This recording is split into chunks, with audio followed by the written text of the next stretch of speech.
my 19 female, situationship, 23 male, ended in a way I did not expect, and now I feel weird about it. So I was seeing this guy for a couple months, very casual, no labels. We'd hang out, text all the time, sometimes sleep over at each other's places, but we never had the what are we talk. I honestly wasn't even sure if I wanted to, but I liked him enough to see where it was going. Last week we were chilling at his place watching a movie, and out of nowhere he just pauses the TV and goes, "So I feel like this is my villain origin story."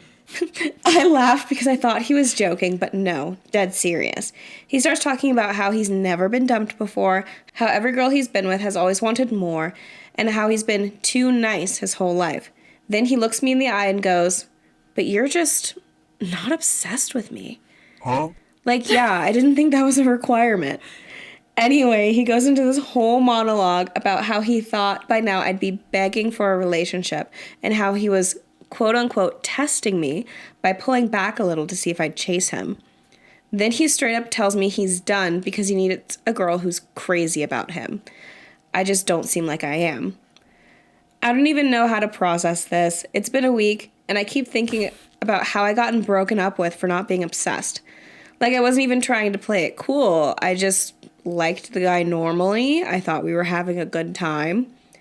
Anyway, I didn't argue. I just said, "Okay, that's fair," and left. But now I keep wondering, was I supposed to act more into him, or was this the most insane way to end things?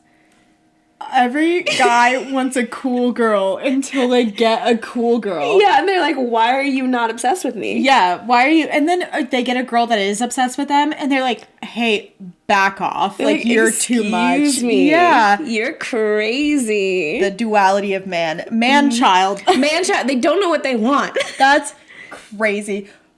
Villain origin story? Literally, what? Like, a girl that likes you normally and continues to hang out with you, that's your villain origin story? Yeah, he's gonna Lex Luthor their ass, Yeah. like, shave I'd his like to head. see you have our dating history, mister. That's a villain origin story. Oh my god. Yeah, you can't sit there and be like, "This girl isn't crazy enough about me. That's it. I'm gonna go kill thousands of people." No, this is giving, like, my girlfriend from 6 years ago told me she didn't like my shoes, and now I hate every girl that wears shoes. Yeah, like, he's gonna open up a fucking lair underground with Yeah. with a chair that swivels around, and he's gonna be like, you're not crazy enough for me." Death, like, or shoot a rocket. Yeah. I forgot about this. I had a boyfriend tell me that I was the reason, basically, for his villain origin story. My high school boyfriend, when we were all 18, his friends had already smoked weed. He and I hadn't done that yet. And I was like, you know what? We're at a nice little cabin. We're around friends. Seems like the time. And I've been wanting to do this anyway. And he apparently did it because I did. We break up for various reasons. He cheated on me. And Yep. we went to the same college and we were at a party. And so we stuck next together and I was like, "How's it going?" And he's like, "I'm literally the worst I've ever been since my mom died." And he looks at me and basically goes, "And it's your fault." Oh, brother. He's like, Men who "I don't wouldn't know have how to gotten cope." into drugs if you hadn't pressured me to smoke weed when we were 18. Literally everyone at the house was like, "Yeah, we know you don't like to do this. So if you want to, it's here. If you don't worry about it." Okay, 18 is old enough to go out to war. I think you are old enough to decide if you want to smoke weed or not. Literally, I was like, what in the DARE program is happening right now? Yeah, that's crazy. Also, he needs to go to therapy because you need to cope with that. Like, Yeah. my mom died. It's your fault. Like, that's Insane. That's crazy. Yeah. I'd like to say that I was a villain origin story for any of my exes, but I fear that they were all villains prior to meeting me. So, not your fault if they're already a villain. not my fault. They just got worse. What are you, Captain Marvel over here? You're not here trying to say... I don't have he don't need to be stones, saved. you know? Yeah, no. Is that how it is? I don't know. I don't watch Marvel. Me trying to make a Marvel reference also has never seen a Marvel movie. It's not your fault. You don't need to save them. No, They should go to therapy and save themselves. I agree. If you're a real man, real men go to therapy. Real men go to therapy. Listen up, you guys. And not just couple therapy that their other girlfriend is paying for. Yeah, your own self-therapy. Why is it so common? I shouldn't even ask why, because I know that it's the fucking patriarchy. But it's insane to me that when you think about therapy, you think about a woman going to therapy. Yeah. Like there are very, very few men that I know who go to therapy, and there are a I think almost every woman in my life goes to therapy. And it's why is it? I mean, it's also, I feel like men are at the same time, sorry guys, men are also kind of like set up to fail in that area, because they're expected to be like these big strong men and not feel any emotion. Boys don't cry kind of thing. So to go to therapy is admitting that you have a weakness. Right. And admitting that you need emotional help, which is like, that in itself is manly. Yeah. To me. Absolutely. I'm like, if you can take ownership of your feelings and know that they're too much to handle by yourself and take them to a professional, you take your car to a shop. Right. Like, you take care of things and do maintenance on things that you care about. So why are you not doing that? Yeah. Why are you not doing that? Being solution oriented, that's a very good trait to have in all aspects, including your own mind. Yeah. If you're a man listening to this, just know that we love you and we support you. And you should probably, not because there's anything wrong with you, but just like you take your car in for an oil change, you should take your brain in. Do just some for maintenance. just for a little checkup. Do a little meditation. Take care of yourself. Your mental health is just as important as a woman's mental health. And men have the same sort of like, not qualms, but same issues as a woman has. Like, men struggle with body dysmorphia, and men struggle with like feeling insecure in relationships and friendships and in their body. And I feel like theirs is more like shrugged off too. It's like, whatever. Yeah, 100%. Yeah, it's all like, my dad one time, and this is a little off tangent, but I mean, it kind of goes with what we're talking about currently. But my dad, a couple years ago, I told him that, because he was being kind of like emotional to me, and I was like, this is kind of like making me uncomfortable, because it's not anything that my parents really like were open about when I was younger. There wasn't a lot of like emotion, and especially with my dad, because my dad is very much like a macho man don't cry. And we were sitting at the bar and we were talking about somebody crying or something, and I told him that I get really uncomfortable when people cry. Like, it doesn't matter how close I am to them. If you cry around me, I'm going to try to help you, but I get uncomfortable because I don't know what to do. Right. And it was one of the only times that I've ever heard my dad take accountability for anything. And he was like, that's probably my fault. And I was like, why? Yeah. And he looked at me and he said, when you were younger, and up until like you were a teenager, I always told you that if you're going to cry, I'm going to give you something to cry about. So you didn't cry.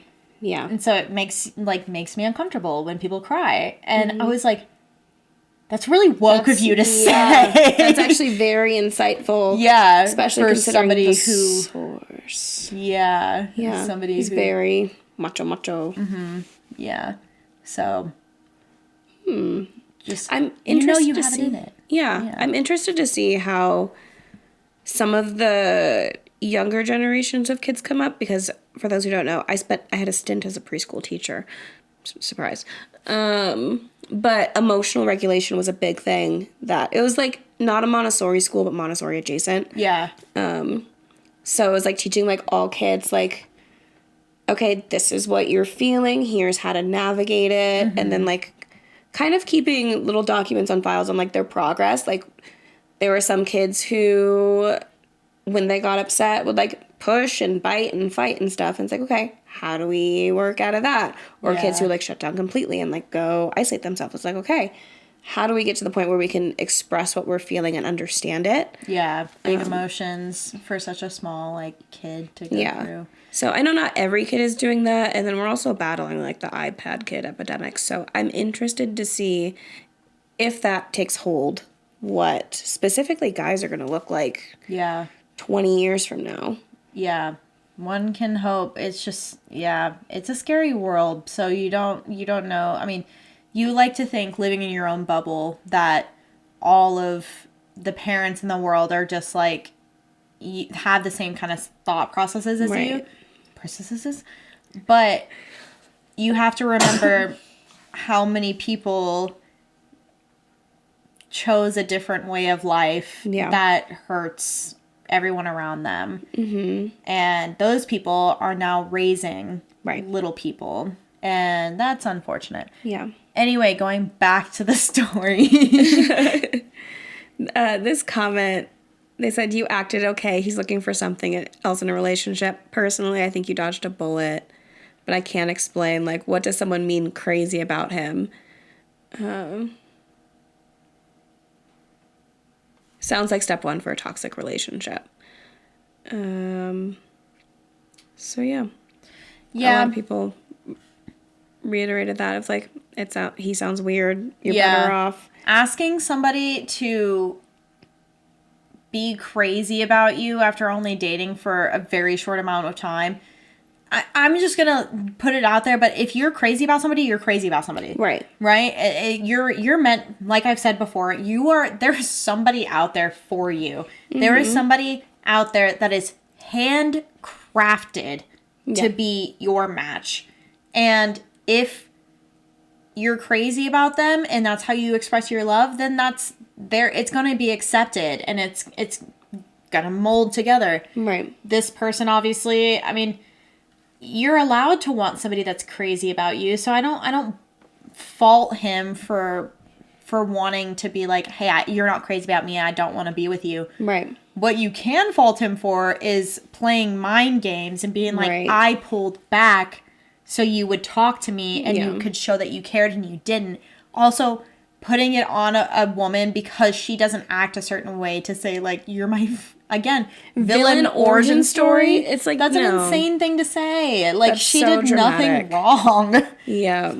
Yeah, that's a weird thing to say. But anyway. Yeah. I digress. Anyway, damn, that's crazy. Anyway, that's crazy. Story 2 is about someone who actually is crazy. We should. We have Black Cat. Yeah. And damn, that's crazy. What's the one? We said there was another one that we were like, okay, sure. Yeah, for sure. Yeah, for sure. Yeah. We also said, we should be writing this down. What was it? Bettina, Zach Baggins, and something else. There was like another one that we said. Because we're always like to bring up. I don't know.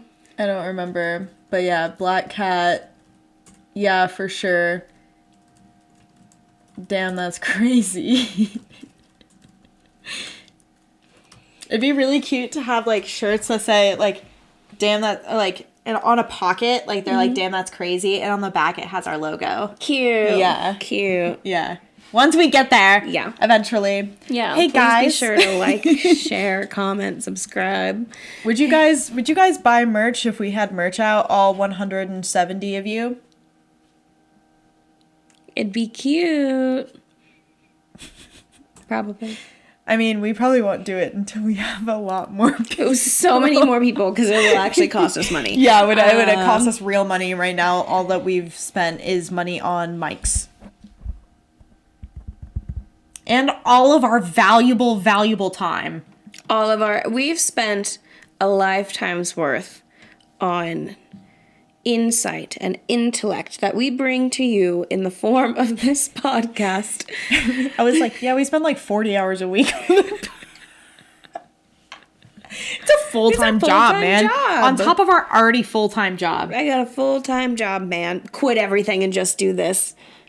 We make zero money. I've got 2 cats. How am I supposed to provide? How am I supposed to feed them? I have 2 cats and a dog. How am I supposed to feed them? No, my girls eat premium food. At this point, we really worked up to it. What? What happened? Oh no, is it not recording? It's fine, it'll be audio. You were recording. No, when did it stop? It stopped at... Damn. Alright. Rough.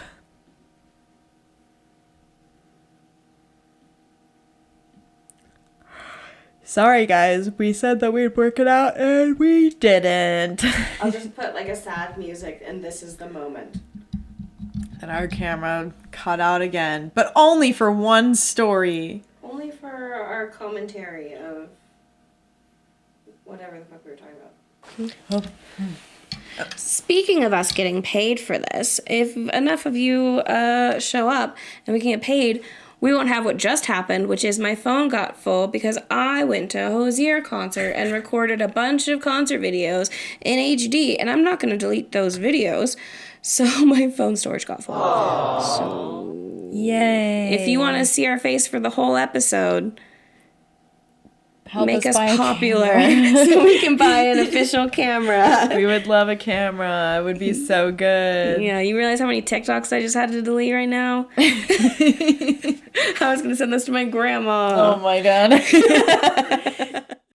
If you enjoyed that little story, be sure to watch the full episode here. And make sure you like, subscribe, and all that jazzy. Jazzy? I see what you did there. Wait, what was that?